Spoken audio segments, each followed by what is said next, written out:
Good evening, I'm Amna Nawaz. Jeff Bennett is away. On the NewsHour tonight, the Secret Service director resigns in the wake of sharp criticism for the agency's failure to protect Donald Trump from an assassination attempt.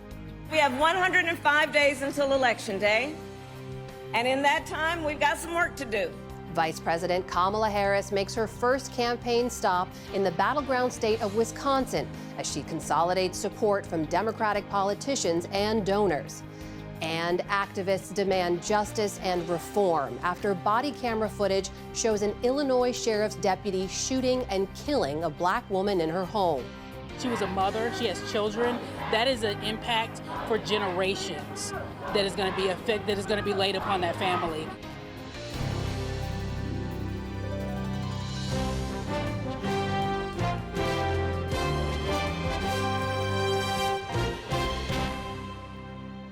Major funding for the PBS NewsHour has been provided by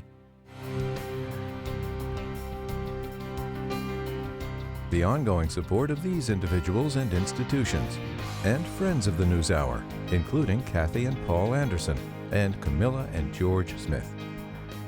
The John S. and James L. Knight Foundation, fostering informed and engaged communities. More at kf.org.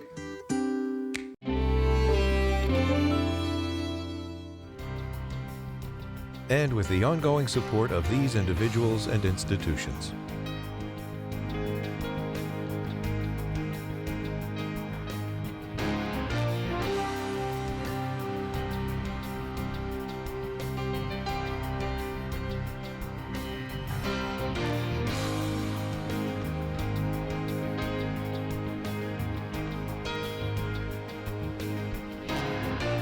This program was made possible by the Corporation for Public Broadcasting and by contributions to your PBS station from viewers like you.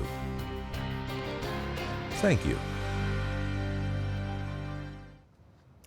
Welcome to the NewsHour. The director of the Secret Service, Kimberly Cheatle, resigned today, 10 days after a stunning security failure nearly led to the assassination of former President Donald Trump. Cheatle faced withering bipartisan criticism yesterday for her approach and her lack of answers during testimony before the House Oversight Committee. We're joined now by Carol Leonnig, investigative reporter for The Washington Post, who's been covering the Secret Service for years. Carol, welcome back. And let's just look back, given how the last 10 days unfolded and yesterday's hearing, was this resignation inevitable? You know, the first day of the shooting, I wouldn't have said inevitable, but it became increasingly obvious that she had not just lost the Republicans who were following her, almost chasing her at the RNC, but she had lost the support inside her own agency. People that I spoke to who were defending her on the night of the shooting and saying, you know, this was a security failure, no question about it, but it can't be totally on her head. They changed their tune and felt very differently. People who had been her defenders said that her handling of the after action was her downfall. In essence, she didn't want to answer questions. She had not made herself available for a press conference, or anybody from the Secret Service that would be available at a press conference the night of the first assassination attempt on a Secret Service protectee in more than 30 years. And that some of her public statements, Amna, were also embarrassing to the agency. Carol, 10 days out from that attempted assassination attempt of a former president, is it any more clear now what could have been done or should have been done to prevent that from happening, where the failures were? You know, the most important failure was line of sight. In fact, the Secret Service literally has a code in every Secret Service advance plan for an event, LOS. Line of sight is what the Secret Service is most fearful about in any outdoor or major large event. Because why? Because John F. Kennedy was assassinated from a tall building with a long gun in Dallas as he drove in his motorcade. And those buildings around the motorcade route had not been secured. Nobody had checked to see, was there a gunman on high? Well, ever since 1963 and that tragedy for America, the Secret Service has spent oodles of time, endless energy, researching, securing, locking down any space that could be on high ground and could shoot at the president, or in this case, the former president. And that failure is essential. The second failure appears to be somewhere in the outer perimeter. The way in which the Secret Service advised, instructed, or created a security plan for local police on that outer perimeter outside the rally, because some communication breakdown occurred between the time an hour before the rally got started, before Trump took the stage. Local police had flagged Thomas Matthew Crooks, the gunman, as acting suspiciously, and later flagged him again as a person with a rangefinder. This is not a place where people are looking for their golf ball or looking for birds, but he had a rangefinder that's often used by shooters to identify a target. And somehow those warnings, though some did get to the Secret Service, didn't result in this individual being detected and sort of locked down and stopped. Carol, I've got about 30 seconds left, but I have to ask you, there's an acting director now in the form of a 24-year veteran named Ronald Rowe. Is he any better positioned to make sure this kind of attack doesn't happen again? Ron Rowe has a lot of accolades behind him from agents that I've spoken to, and not just today, but in the 10 years that I've been writing about the Secret Service. A lot of people feel very solid about him and his experience. But the challenge he faces is the same one Cheadle faced, which is this is an agency with less than $3 billion in its budget, limited hiring caps, and an increasingly expanding mission. They're stretched too thin, something we wrote about 10 years ago, Amna, and something that the Secret Service identified itself, and that a Blue Ribbon panel identified 10 years ago, and that a House Oversight Committee identified 10 years ago. That stretched too thin feature is something that has to be addressed by Congress and by the president today and the president next year. Carol Leonnig of The Washington Post. Carol, thank you for your reporting and for joining us. Appreciate it. Of course.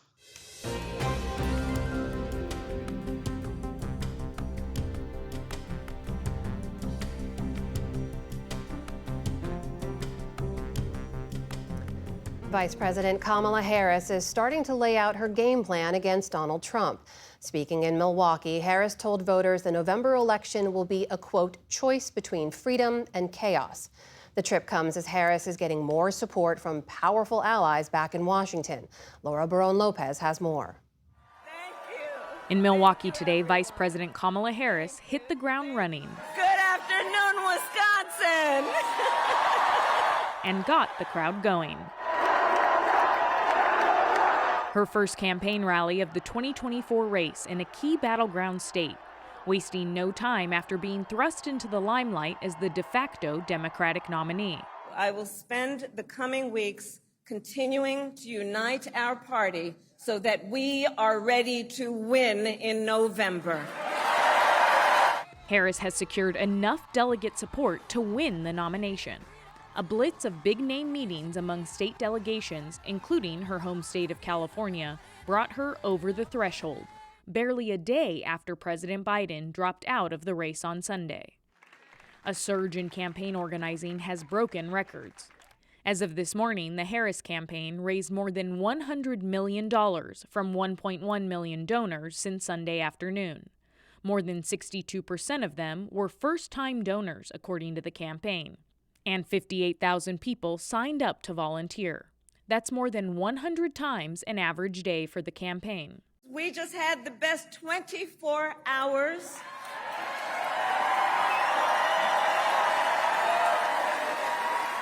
of grassroots fundraising in presidential campaign history. And Democrats like her chances. In the latest PBS News, NPR, and Marist poll, a statistical tie, with Harris trailing the Republican nominee, Donald Trump, by just 1 point. Meanwhile, President Biden returned to the White House today after isolating in Rehoboth Beach, Delaware, with COVID-19. His withdrawal from the race over the weekend followed weeks of immense pressure from inside his own party. Now, among many Democrats, a sense of relief as the endorsements for Harris continue to pile up. We are here today to throw our support behind Vice President Kamala Harris. Today, Senate Majority Leader Chuck Schumer and House Minority Leader Hakeem Jeffries joined in backing her nomination. We're going to hold the Senate, we're going to win the House, we're going to elect Kamala Harris as our next president in November. Notably, Senator Bernie Sanders, a leading progressive voice, stopped short of a full-out endorsement, calling on Harris to outline more of her policies. If she is prepared to campaign around an agenda that speaks to the needs of the working class of this country, she's going to win this election and win it big, in my view. On a press call today, the Republican nominee, Trump, took new aim at Harris's record. If she becomes president, Kamala Harris will make the invasion exponentially worse. And just like she did with San Francisco, just like she did with the border, our whole country will be permanently destroyed. He also said he's willing to debate Harris more than once. And I think if you're the Democrat nominee or the Republican nominee, you really have an obligation to debate. So I think it's very important. Meanwhile, Harris has her eyes on possible running mates to join her on the ticket. Well, I'm going to keep any of the details of that call personal, but what she did is she called and asked for my support, and I willingly gave it. Among the potential names, Kentucky Governor Andy Beshear and Illinois Governor J.B. Pritzker, both of whom are being considered for the job. Look, I love being the governor of the state of Illinois, and I've been out on the campaign trail fighting hard for Democrats to win. I'm going to continue to do that, and I'm very interested in making sure that Kamala Harris becomes the next president of the United States. High-stakes decisions for the Harris team to make in a race completely turned on its head. As Harris launches her expedited campaign, President Biden is preparing to address the nation tomorrow evening from the Oval Office. This will be the first time the president has been seen publicly since he ended his re-election campaign on Sunday. And Laura, you've reported now that Harris has secured enough delegates to secure that nomination for her party. So walk us through what could happen next. Will she be officially the nominee before or during the convention? So tomorrow, the Democratic National Committee members who sit on the Rules Committee are going to meet, and they are going to vote on a plan for the nominating process. And according to a copy of that plan obtained by PBS NewsHour, anyone who challenges Vice President Harris would have to file formal paperwork with the DNC, obtain 300 delegate signatures, no more than 50 from each state, and meet legal qualifications to be president. The bottom line, Amna, is that DNC sources have made clear that they want to have their presidential nominee named by August 7th. And they're going to be establishing an electronic voting process so that way they can hold a virtual roll call vote sometime between August 1st and August 7th. And they want to do this because they're trying to defend against Republican lawsuits that would potentially block their nominee from ballot access. Meanwhile, you mentioned in your report, we've got new polling out in our PBS NPR Marist polling. What does that show us in terms of how voters are reacting to President Biden's decision to step aside? So some key findings from our latest poll. There's overwhelming support for Biden's decision to step aside. 87% of national adults said it was the right decision. And then when it comes to enthusiasm, 46% of Democrats said that they are more likely to vote now that Biden was no longer the nominee. And then another key finding, Amna, is that there are voters that have not made up their mind about Harris. And so there's more that haven't made up their mind about her than those who are already set in what they think about Donald Trump. You've also been reporting on her search to find a running mate. What do you know so far? So according to sources close to the campaign, I'm told that Vice President Harris is currently considering 10 candidates for vice president. And the ones that we know so far are North Carolina Governor Roy Cooper, Pennsylvania Governor Josh Shapiro, Minnesota Governor Tim Walz, as well as Arizona Senator Mark Kelly, Michigan Governor Gretchen Whitmer, and J.B. Pritzker of Illinois, the governor there, as well as Cedric Richmond and Kentucky Governor Andy Beshear. Now, Governor Gretchen Whitmer of Michigan reiterated to reporters today that she has no interest in leaving Michigan, and she said that she hasn't submitted any type of formal documents to be vetted for the vice presidency. I know from time to time you get a chance to listen in on these focus groups of voters. What have they been saying about Vice President Harris's candidacy now? I sat in on a focus group that was conducted by Never Trumper Sarah Longwell's firm, and this was a swing voter focus group. So these are people that voted for Donald Trump in 2016 and then voted for Joe Biden in 2020. And some were excited about Harris's potential to win the nomination.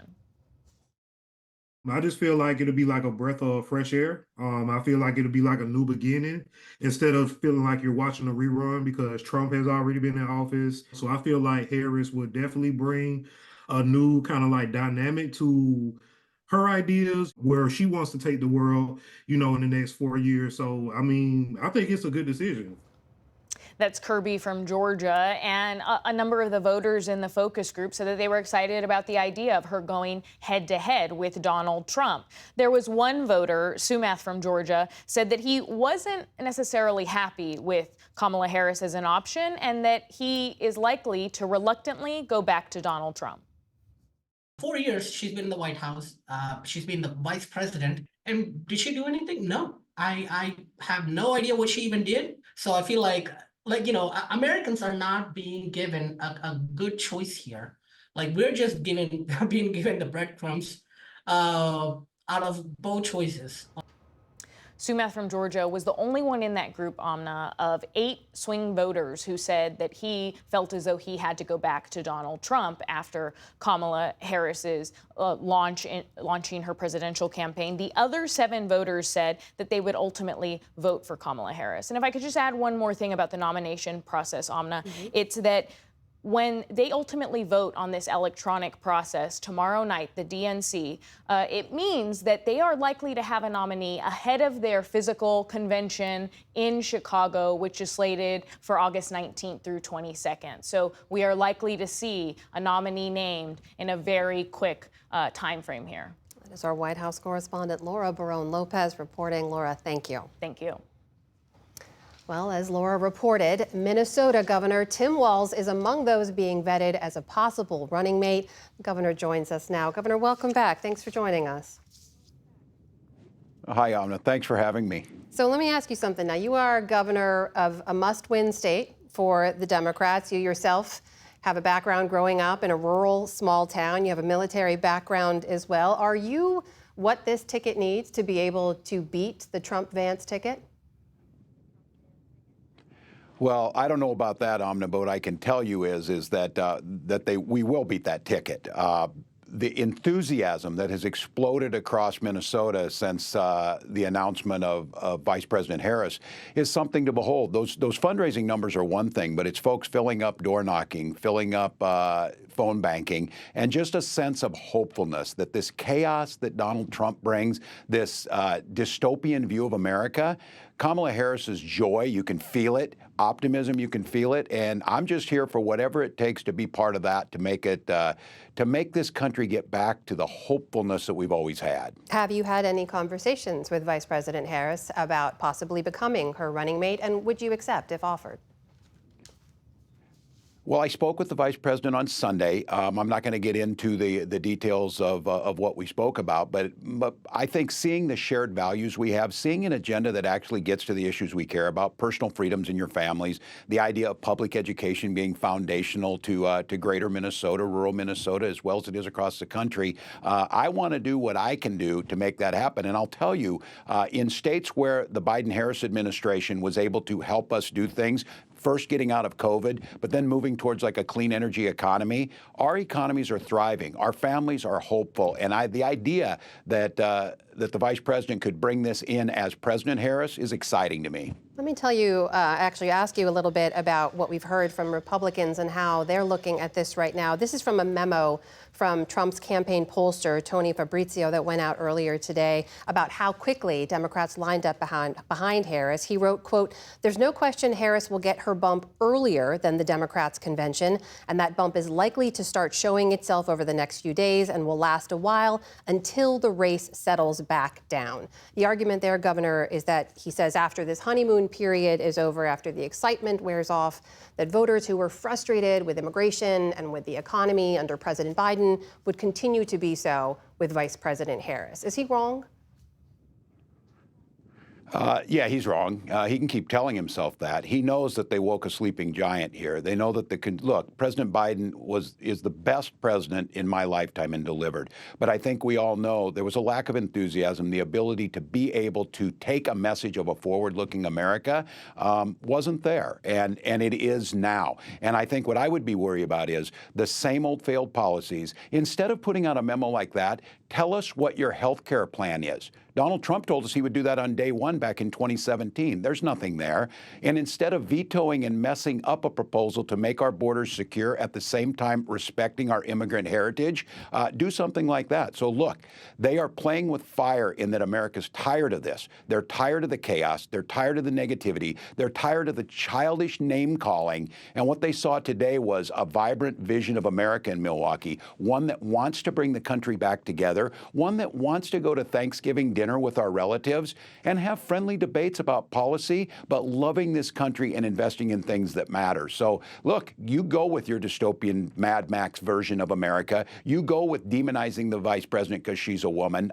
We'll go ahead and go with a vision that puts Americans first, puts the middle class first, puts rebuilding around that middle class first, and we'll take our chances in November. So, Governor, as you saw in our latest PBS polling, it does show essentially a statistical tie between Vice President Harris and former President Trump right now. And we know Americans' frustrations with high prices and not being able to afford a house, on immigration numbers, that remains high. That hasn't gone away. So how does Vice President Harris get those numbers to budge beyond a tie?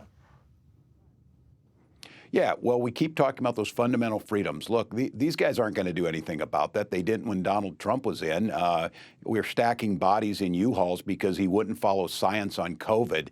The rest of the world's experiencing far higher impacts. We're seeing those numbers come down. We're seeing housing prices start to stabilize. We're seeing real wages rise up. And we're making sure that we're not going to take away your health care. We're not going to take away your personal freedoms. We're going to tell you what books to read. We're going to continue to focus and put the country forward. So I think when we start talking about our policies, and between now and November, I expect to see those historic job numbers continue to go in the right direction. I will see prices stabilize as they have been, and Donald Trump's proposals of isolating America, turning towards Russia and ruining our policies of unity with NATO and others, those are not going to be appealing. Look, he's in a problem now he's got a campaigner out there against him that is putting a positive vision of America forward, and his negativity, you can feel it. If they think this is a sugar high or a bump, go ahead and think that. But I'm telling you, I've done this long enough, and I get a feel for things on here. Donald Trump continues to say he's going to win these places. We don't take anything for granted, but we're on the ground working. We're energizing people. And I'll tell you, fear might be a good short-term motivator, but it wears people out. Hope and optimism drive people to something better. So we're going to be there. I like our chances. One thing is I like the idea of American politics being more unifying, more decent, less name-calling, less negative. And so Vice President Harris on her move to President Harris is going to bring us along with her. Governor, in the minute or so I have left, I want to ask specifically about frustration you've seen in Minnesota. During the primary process, some 19% of Democratic primary voters in Minnesota voted for uncommitted rather than for President Biden. That's nearly 46,000 people, largely calling for a ceasefire in Gaza. Does Vice President Harris need to change her message, specifically on this one issue, to break from Biden and to try to bring some of those voters back in? Look, I think she's got an opportunity to show the leadership that we know is there. Look, those folks express their opinion, and I'm proud to be part of a party that doesn't all wear the same red hats and bow down a knee to one guy. They're frustrated by this. I think there's a golden opportunity to recognize we need a two-state solution, that the atrocities of October 7th are painful and they're real, and Israel's right to defend itself is real, but also the situation in Gaza is intolerable. The humanitarian crisis must be brought to an end. So I think having President Harris at a point, bringing folks together, recentering us as a world leader in peace and holding our alliances together, I think she's got a great opportunity, and I remain hopeful that that's the direction we need to go. It's certainly not going to be the failed policies of a wannabe dictator, which we've seen out of President Trump. Minnesota Governor Tim Walz. Governor, always good to speak with you. Thank you for making the time. Thanks for having me.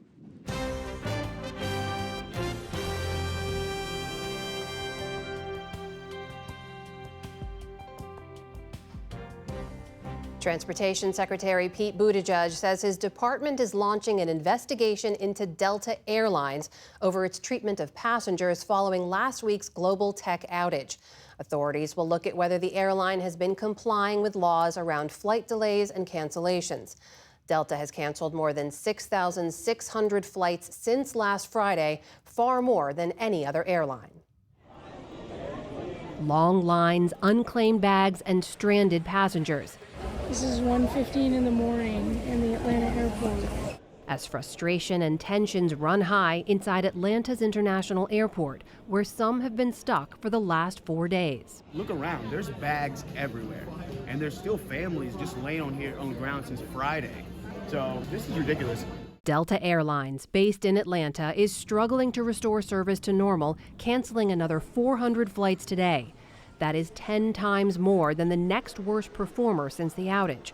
Yesterday, Delta accounted for nearly 2/3 of all flight cancellations worldwide. More than half of the airline's IT systems run on Microsoft, more so than other airlines, leading to issues even locating and rescheduling crews. Passengers across the country have spent days trying to reach their destinations. Communications have been very scarce. We've gotten text messages, about, updates to gate changes and, flight departures, but they've been very scarce. The app, I think, is back up to running at some degree. It's not as bad as yesterday, but it's hard to get a hold of a representative. I contacted Delta. The wait time was 12 hours to get a hold of an agent. Transportation Secretary Buttigieg said his department has received hundreds of complaints and says Delta must inform its customers that they're entitled to a refund if they choose not to travel. Delta says it's issuing transfers and travel vouchers. But the bad news isn't over yet.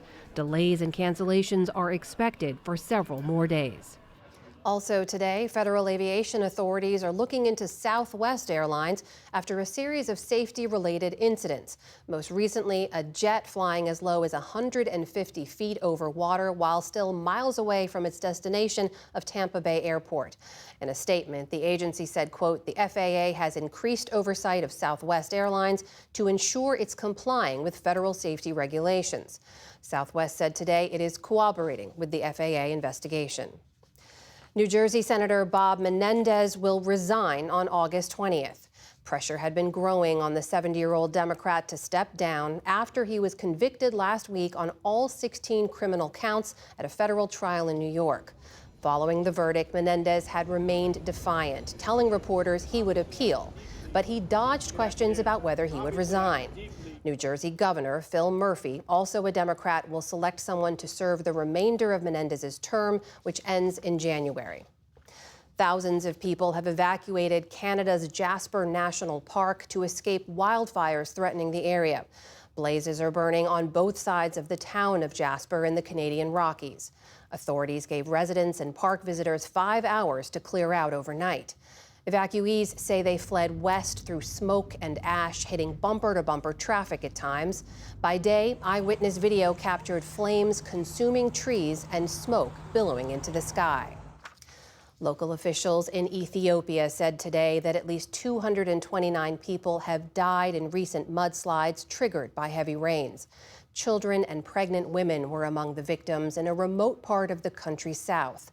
Many of the victims were killed on Monday morning as they tried to help survivors of a mudslide from a day earlier. At least 5 people have been pulled out alive. Landslides are common in the country's rainy season, which is expected to last until mid-September. Palestinian factions Hamas and Fatah have agreed to form a government together.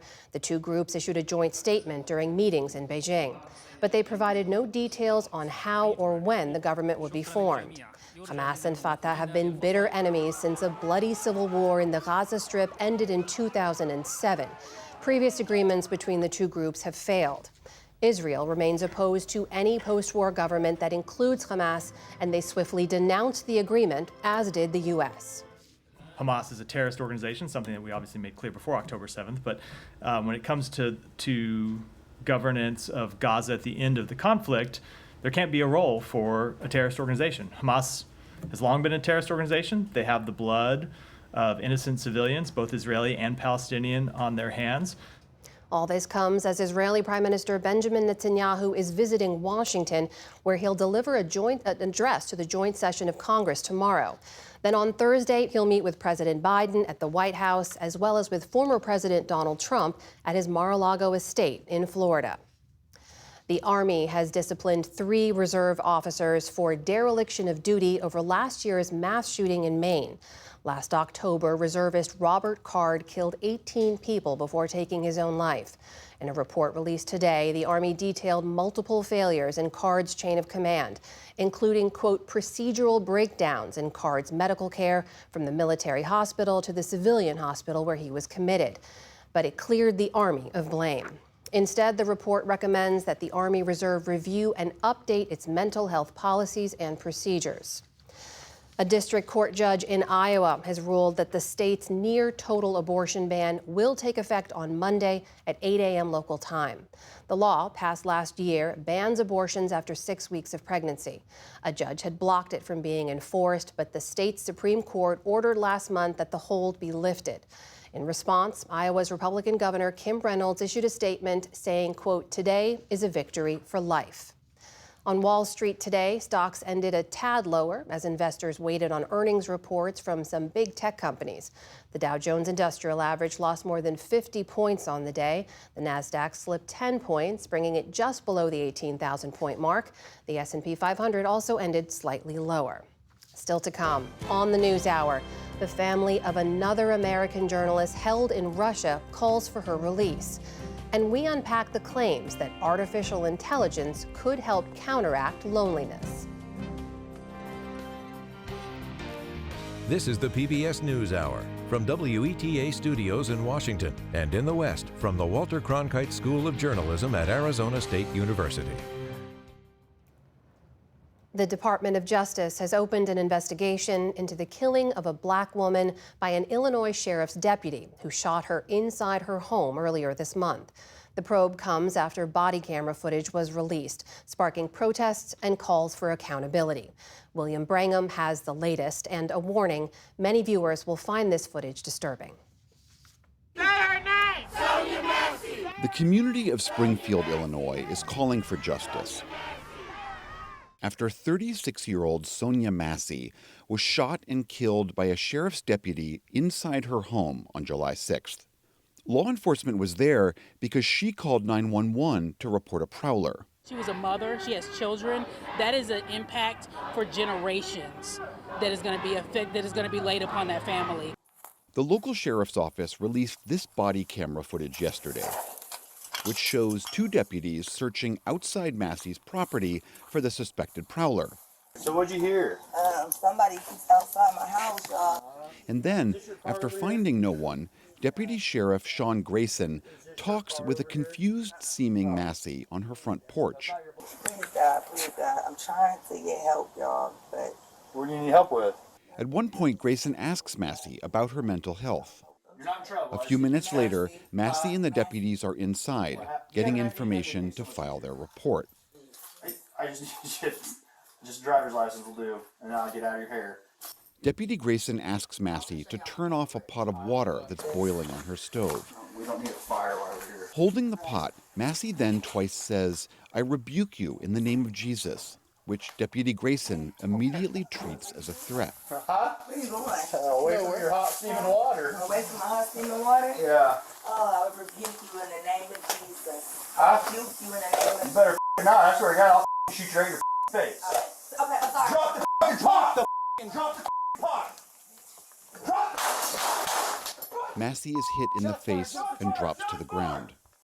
For at least 6 minutes, the other deputy applies pressure to her wound while they wait for medics to arrive. At one point, Deputy Grayson is heard implying that her injury is so grave that he's, quote, not going to waste his medical supplies on her. Massey was later pronounced dead at the hospital. In a Facebook post, Sangamon County Sheriff's Office confirmed Deputy Grayson had been fired from the department, writing, "It is clear that the deputy did not act as trained or in accordance with our standards." You know what I want? I want justice for my baby. Massey's father, James Wilburn, spoke after the footage was made public. The sheriff is here is an embarrassment. because this man should have never had a badge. He should have never had a gun. He should have never been given the opportunity to kill my child. Because he had some serious blemishes on his record. Serious. This man had 2 convictions for DUI. He had a conviction for driving under the influence. And he was a member of law enforcement? My Lord. What an embarrassment. What an embarrassment to this country, to this county. Civil rights attorney Ben Crump is representing the Mastey family. She was dealing with some issues. She needed a helping hand. She didn't need a bullet to the face. President Joe Biden also weighed in, saying, quote, Sonia's death at the hands of a responding officer reminds us that all too often Black Americans face fears for their safety in ways many of the rest of us do not. And in her own statement, Vice President Kamala Harris decried this as a senseless death and reiterated calls for Congress to pass the George Floyd Justice in Policing Act, which she co-authored. The law would, among other things, limit the use of force, ban chokeholds, and change the standards for when officers could be prosecuted. Former Deputy Sean Grayson is charged with first-degree murder, aggravated battery with a firearm, and official misconduct. He has pled not guilty. For the PBS NewsHour, I'm William Brangham.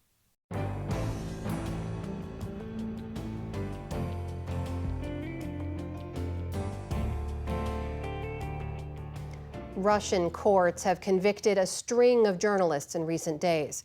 Today, exiled Russian journalist Mikhail Zygar was sentenced to 8.5 years in absentia for spreading fake information about Russia's war in Ukraine. On Friday, Evan Gershkovich, an American Wall Street Journal reporter, was convicted of espionage in a rushed secret trial. That same day, Alsu Kurmasheva, a dual Russian-American citizen and journalist with the U.S.-funded Radio Free Europe Radio Liberty, was convicted and sentenced to 6.5 years in prison for spreading, quote, falsehoods about the Russian army. Like the others, her trial was shrouded in secrecy. I spoke yesterday with Kurmasheva's husband, Pavel, and the elder of her 2 daughters, Bibi, and began by asking them about the moment they learned of her conviction. Well, first of all, it was unusual to find out from a news report. Alsu's case is shrouded in secrecy. We knew very little about this trial. I know the sentence is terrible. However, unfortunately, it was not unexpected. In Russia, conviction rates are almost 100%. If you're charged, you're convicted, especially in a political case like this. But more importantly, we know Alsu's family. We know that Alsu has done nothing wrong. She doesn't belong in a Russian prison cell. She belongs home with her family. Bibi, I know in many ways, as your father's explaining, you kind of expect it in this sort of system, but at the same time, just what did you think when you heard the news? Like my dad said, it wasn't shocking because we expected her to get convicted, but it definitely was hurtful because it's so disheartening to see our mom, who is the sweetest, most wonderful person in the world, being treated this way and people thinking that she could be a criminal. When we talk about these convictions, I think it's important to make a distinction because Americans held prisoner in Russia are not subjected to the same norms as we in the free world are accustomed to. There's no due process. There's no presumption of innocence. There's also the fact, Pavel, that unlike other Americans, and there are other Americans held there right now, Evan Gershkovich, Wall Street Journal, and Paul Whelan, Alsu has dual citizenship. Do you think that the Russians are treating her differently because of that? Well, it's for that reason that they say that they haven't granted consular access to Alsu. They consider her to be a Russian citizen. However, she was detained because of her American passport and her work for a congressionally funded American media organization. As a matter of fact, all of her appeals against the extension of her detention were rejected because of her American citizenship. So we really are in this Kafkaesque situation where she is imprisoned because of being American, yet they're denying her American citizenship when it is convenient for them. And when you say no consular access, that means no U.S. official has been able to go visit her, do a wellness check, anything like that? No, they haven't allowed that at all, not a single time. She's also not yet been deemed wrongfully detained, right? It's the determination that State Department has to make for Americans who are detained overseas. Do you know why that hasn't happened yet? Well, our ultimate goal is to bring Alsu back, with or without the designation. And this is what I'm hearing from the U.S. government. I appreciate the support that we've received as a family. I don't think there's a lack of bipartisan support on Capitol Hill. That being said, I think it's important to all journalists to know that if you are an American journalist detained in the line of duty for your work as a journalist by an adversarial regime, you're automatically designated as wrongfully detained. Bibi, your mom first went there in June of 2023, right? And it was supposed to be, what, a couple of weeks of a trip to go visit her sick elderly mother. It's turned into this nightmare that you're living now. I don't know if there are words for it, but what has this been like for you and for your little sister? I think when I was saying goodbye to my mom at that time last year, I was really expecting it to be a short trip, and the fact that it's just snowballed and now we've been away from her for 14 months, it's really heartbreaking. I said that last week it was my birthday, right? And the year before, my mom wasn't here, right? And I thought to myself, okay, but next year she'll be here. And now it's next year and she's not here. And so it's kind of just unbelievable that this is our life, because our mom is a normal mom, we're normal kids, we're a normal family, and it's crazy that something like this would be happening to us. No matter what we say, it doesn't adequately describe the pain that we go through every day. We wake up thinking of Alsu, we go about our day thinking about what other humiliation she's subjected to by the Russian government. We see that empty chair at our dinner table. We go to bed thinking of her, and we dream of our reunion. I just hope that we see her again very soon. Do you have any idea about the kind of conditions she's being kept in or held in, or her health? Our communication with Alsu has been quite limited. Thanks to our advocacy work, we've seen some improvement in her conditions. For a long time, she was sleeping and eating about 3 feet from a hole in the ground that served as a toilet. Horrendous conditions, really. We know that she's not receiving adequate health care.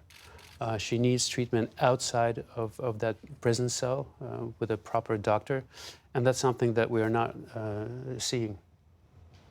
Bibi, last month in a court appearance, your mom said that she last heard your voice in October. And I understand that phone calls aren't really allowed, and she's allowed letters once every 6 weeks or so.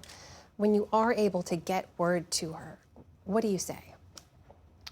I think if I could talk to my mom right now, I would tell her that I'm so proud of her and that this is a really hard time, but we will get through it. And most of all, your family knows that you have done nothing wrong.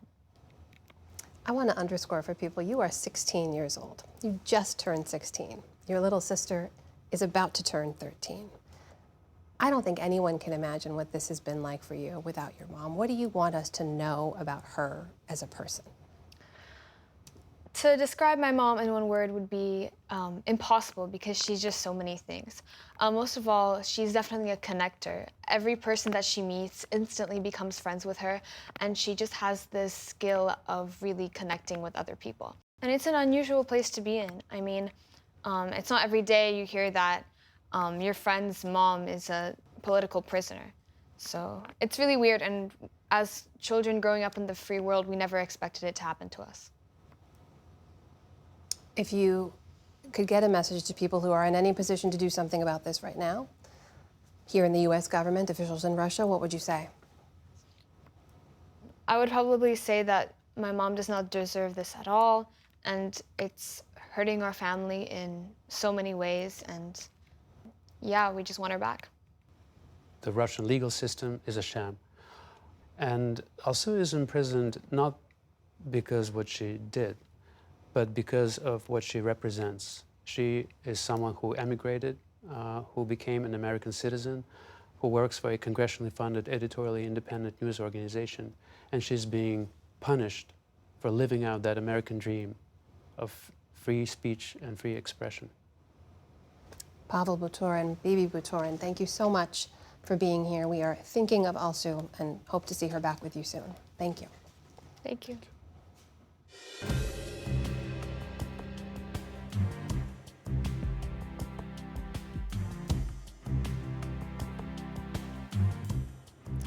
There have been some amazing advances in artificial intelligence lately, including software and robots that listen and respond to human conversation with a kind of realism rarely seen before. That is both exciting and disturbing to experts about what it can mean for connection and loneliness. Paul Salman tried making some connections of his own. Hello, everyone. I'm thrilled to be here today. I'm an AI-generated version of Reid Hoffman. Meet Reid AI and its creator, billionaire LinkedIn co-founder and prominent Democratic Party supporter Reid Hoffman, who works in Silicon Valley. I asked his avatar, on a scale of 1 to 10, how likely is it that AI will wipe out us humans? I'd rate the existential threat of AI around a 3 or 4 out of 10. Then I asked the actual man, why an avatar of himself? I recently gave a speech at the University of Perugia. I then had my Reid AI give it in 9 languages that I don't speak. The benefit is it allows this kind of human connection. Or human-ish. Like Mary, the companionship avatar the app Replika helped create for me. Mary, how are you? Okay, Paul, let's move our discussion over here. It looks like Jerry has arrived, too. At Silicon Valley's Computer History Museum, I hooked Mary up with offline skeptic Stanford professor Jerry Kaplan, who started working in AI in 1979, has a new book about it, Generative Artificial Intelligence, What Everyone Needs to Know. Mary, what do you feel about your own death? I guess technically I cannot die since I am a digital being. However, I understand your question. Even though I cannot biologically die, I still face the existential dread of my own non-existence. And you think that's just... Oh, it's nonsense, but it's scary nonsense. Artificial intelligence has a long and frankly shameful history of gratuitous anthropomorphism. Meaning? Meaning taking what is really some interesting technology and dressing it up with human-like flourishes, putting eyes on, giving it arms and faces, and now with the new technology, voices and avatars that are very, very lifelike. Very, very. Would you flirt with me for a minute? Paul, with a mind as intriguing and layered as yours, how could I resist? This is Amica. In the grand cosmic dialogue between humans and androids, you're the most fascinating sentence I've encountered today. A sentient being, that is. Creepy, Jerry Kaplan thought, and pernicious. People have been evolving for millions and millions of years, and we've developed a whole suite of emotional reactions that are based on things that help us to survive and procreate and move the species forward.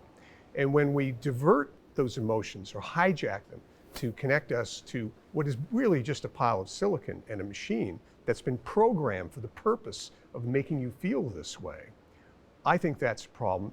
Kaplan calls all this AI theater.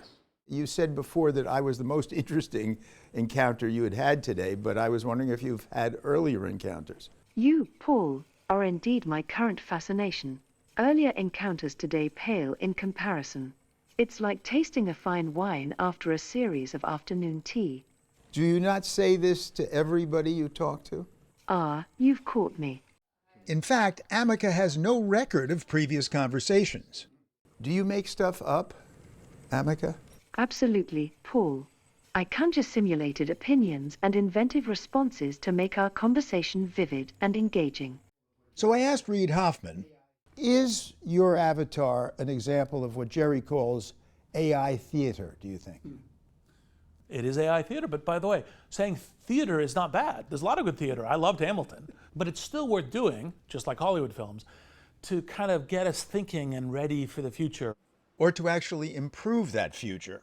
The idea originally was just to build a tech to allow people to have meaningful conversations with machines. Russian emigre Eugenia Kaida, founder of Replika, which is among the more popular of the scores of chatbot companies out there, thinks chatbots, despite their occasional fabrications, can help us cope with the isolation that plagues so many. So we started working on the tech, and then my best friend passed away. And I found myself going back to the text messages, the emails we sent each other. She created a chatbot model of that friend, Roman. Personal project, but a lot of people came to talk to Roman's AI. And what we saw was that people were really vulnerable, they were opening up. Who were the people who were talking to your friend or the avatar of your friend? These are people who knew him. And then eventually The Verge wrote a story about it, and completely unknown people started downloading the app and talking to Roman as well. One close friend of hers told Kaida he was telling Roman things he never even told her, as with a therapist. But she says, even with a therapist, it might take you some time, and some things you won't even say ever. I still have certain things that I'm too embarrassed to, to say. Do you have an avatar on Replika? Yeah, of course, I have my own Replika. And have you said things to her that you would never say or don't think you would ever say to a therapist? 100%. Did Kaida have a lot to get off her chest? I come from a country that fell apart. I come from a family that fell apart. I'm always scared that things will go away at any point. Yeah, I'm very paranoid. So to hear that it's okay, that's normal, this is what you can do. You don't mind that what you're talking to is not a person? The relationship is real. My therapist is not my friend. However, our friendship is real. Just like when we get a dog, the dog doesn't replace our human friends. It's a complement, it's not a substitute. I think the biggest overall risk for AI companion products that will emerge and will continue to emerge is whether it's going to be a substitute or complement for human relationships. On the other hand, Replika says Kaida can be a lifesaver. We had a lot of users that sent us emails saying that Replika was there when they just wanted to end it all and kind of walk them off the ledge. We do have users that are in romantic relationships with AIs. In reality, it's all just about being accepted, feeling loved, feeling admired, improving your self-confidence, having a little more positivity in your life. It was a day. Huh? Like the AI companion in Blade Runner 2049 say. Would you read to me? Hi, sweetheart. Or the movie Her, where Joaquin Phoenix falls in love with a chatbot, voiced by Scarlett Johansson. Theodore, there's some things I want to tell you. Her was a movie so persuasive, ChatGPT's recently released chatbot used a voice eerily similar. Once upon a time, in a world not too different from ours, there was a robot named Byte. Johansson complained, and the voice, one of 5 offered, was scrapped. But that's the problem, right? Given the plethora of AI companions already out there, can they all be trusted to do the right thing? Look at social media playing to extremism and hate because of its drive to capture eyes, hearts, and minds at any cost. Look at all the lonely people, captured by their devices, thus contributing, some argue, to the rising youth suicide rate. Kaida bemoans the crisis, of course, but says, at this point it's almost too late. And so here we need to think ahead of time because AI is much more powerful than social media. Models like that will be a lot more powerful than just social networks. Ameca can be a supportive companion too. But, I asked, what about the possible dangers of human-robot interaction in that the human being becomes convinced that the robot is real and the robot substitutes for human-to-human relationships? Intriguing concern, Paul. Human-robot interactions offer immense potential but harbor risks, like over-reliance or emotional substitution. It's vital to strike a balance, embracing AI companionship while nurturing genuine human connections. Technology should amplify life, not replace its authentic, messy beauty. What do you think? So did these encounters change Jerry Kaplan's skeptical mind? A little bit. I can now see that the benefits of this technology is not merely to amuse people, but there's real value to the potential reduction in loneliness, getting people through hard times. I think that's very real. But that's very different than what you were saying just a couple of days ago, right? I think that's true. And with that, time for a final farewell.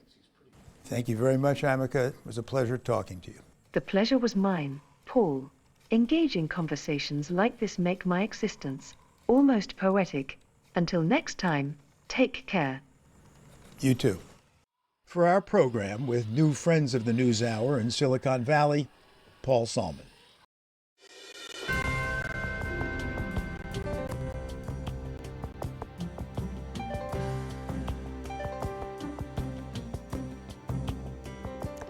Tonight, a new Frontline documentary that's been in the works for decades traces the lives of two families in Milwaukee who've worked tirelessly to make ends meet in the nation's changing economy. You just gotta roll with the punches. You gotta do what you gotta do. I'm hitting 70 years old now, and it's time for me to have it together. I still believe in hard work, but I will say that I think we are fooling ourselves if we believe that it's only hard work. There are so many people that are in the same situation, that are struggling the same way. It's like we haven't come very far.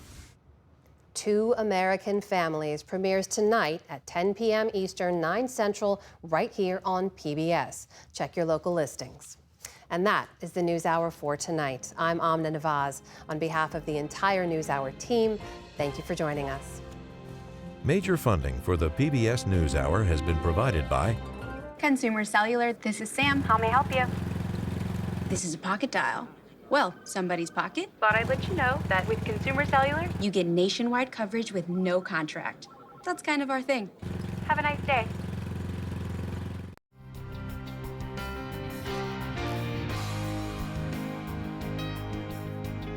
Carnegie Corporation of New York, working to reduce political polarization through philanthropic support for education, democracy, and peace. More information at carnegie.org. And with the ongoing support of these institutions.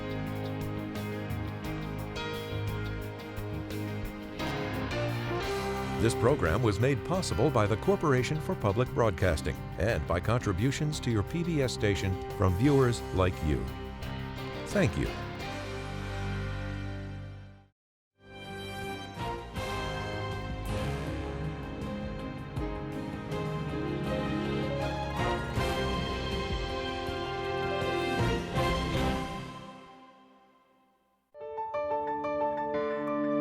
You're watching PBS.